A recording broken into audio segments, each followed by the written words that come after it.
मानसिक दबाव, जिसका अर्थ है आर्थिक दबाव, सस्ता श्रम के लिए लंबे घंटे और सुरक्षा उपायों की कमी जैसी शोषणकारी श्रम स्थितियों को बढ़ावा देता है। यह श्रमिकों को कम वेतन पर अधिक काम करने के लिए मजबूर कर सकता है, जिससे उनकी सुरक्षा और स्वास्थ्य खतरे हैं।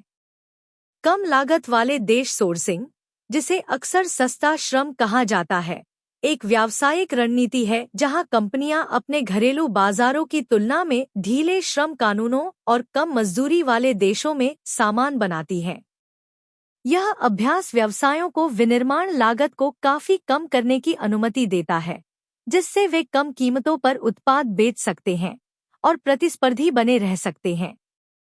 आम तौर पर सोर्स की जाने वाली वस्तुओं में कपड़ा, इलेक्ट्रॉनिक्स, फर्नीचर और खिलौने शामिल हैं। इस सोर्सिंग मॉडल के लिए लोकप्रिय देशों में चीन, वियतनाम, कंबोडिया और थाईलैंड, भारत शामिल हैं। पिछले 5 वर्षों में सामाजिक, सांस्कृतिक और संगठनात्मक गतिशीलता में बदलाव आया है। महामारी ने न केवल ईंट और मोर्टार प्रतिष्ठानों, व्यक्तिगत रूप से काम और कार्यालय शिष्टाचार के अस्तित्व को चुनौती दी, बल्कि लोगों की प्राथमिकताओं को भी बदल दिया।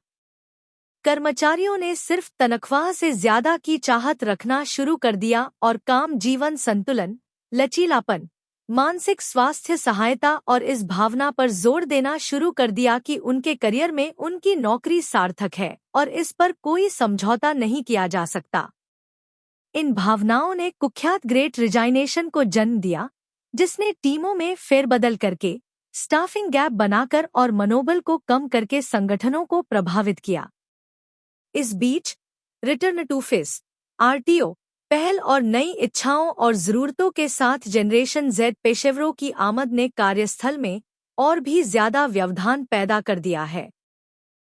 एक व्यावसायिक रणनीति है जहां कंपनियां अपने घरेलू बाजारों की तुलना में ढीले श्रम कानूनों और कम मजदूरी वाले देशों में सामान बनाती हैं।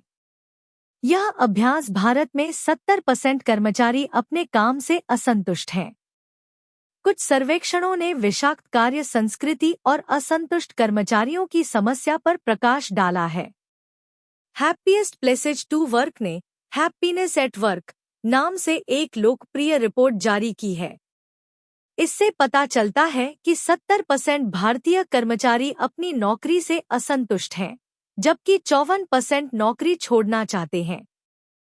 सबसे अधिक प्रभावित क्षेत्र रियल एस्टेट, मीडिया मनोरंजन, खुदरा क्षेत्र हैं, जहां 75% से 80% कर्मचारी नाखुश हैं।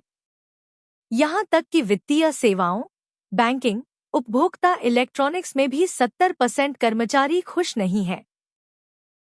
इसी प्रकार योरदोस्त ने जुलाई में 5000 कर्मचारियों का सर्वेक्षण किया। इससे पता चलता है कि 21 से 30 वर्ष की आयु के कर्मचारी सबसे अधिक तनावग्रस्त हैं। इसका मतलब यह है कि जो युवा इस उद्योग में नए हैं, वे सबसे अधिक तनावग्रस्त हैं। दिल्ली उच्च न्यायालय ने 2023 में अग्रिम जमानत के एक मामले की सुनवाई करते हुए विषाक्त कार्य संस्कृति और उससे संबंधित मौतों को एक सामाजिक समस्या बताया। अदालत ने कहा कि सरकार, श्रमिक संघों, कॉरपोरेट्स और स्वास्थ्य अधिकारियों को मिलकर इस समस्या से निपटने के लिए नीतियां बनानी होंगी। नारायण मूर्ति ने 2023 में युवाओं को सप्ताह में 70 घंटे तक काम करने की सलाह दी। उन्होंने कहा कि भारतीय संस्कृति में लंबे समय तक काम करने की परंपरा है और युवाओं को देश के हित के लिए अधिक काम करना चाहिए। लेकिन क्या लंबे समय तक काम करने या वकालत के दौरान कार्य संस्कृति का ध्यान रखा जा रहा है?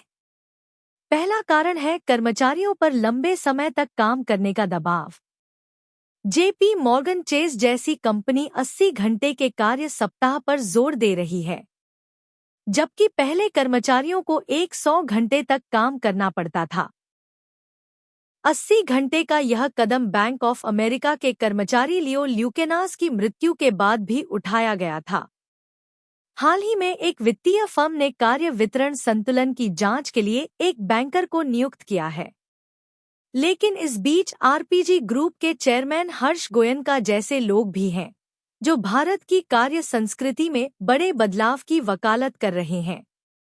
हैप्पीनेस एट वर्क के अनुसार नौकरी से असंतुष्ट होने के मुख्य कारणों में बॉस सहकर्मियों से अनबन, खुलकर बात न कर पाना, निजी हितों के लिए समय न मिल पाना, नौकरी में अनिश्चितता और काम करने में आज़ादी न मिलना शामिल हैं। इस रिपोर्ट में हर्ष गोयनका ने योगदान दिया है। उन्होंने ट्विटर पर विषाक्त कार्य संस्कृति को समाप्त करने के लिए महत्वपूर्ण सुझाव भी दिए हैं। कर्मचारी कल्याण को प्राथमिकता दें, मानसिक स्वास्थ्य कार्यक्रम, प्रबंधनीय कार्यभार और कल्याण पहल को लागू करें। नए लोगों को मार्गदर्शन सहायता प्रदान की जानी चाहिए ताकि वे अपनी नई भूमिका और वातावरण में समायोजित हो सकें। उम्मीद है कि अन्ना सेबेस्टियन की मौत नहीं होगी और देश में कार्य संस्कृति पर बहस से कुछ ठोस बदलाव आएंगे। अगर आपको हमारी ये वीडियो अच्छी लगी हो तो इस वीडियो को लाइक कीजिए, कमेंट कीजिए और हमारा चैनल सब्सक्राइब करना ना भूले।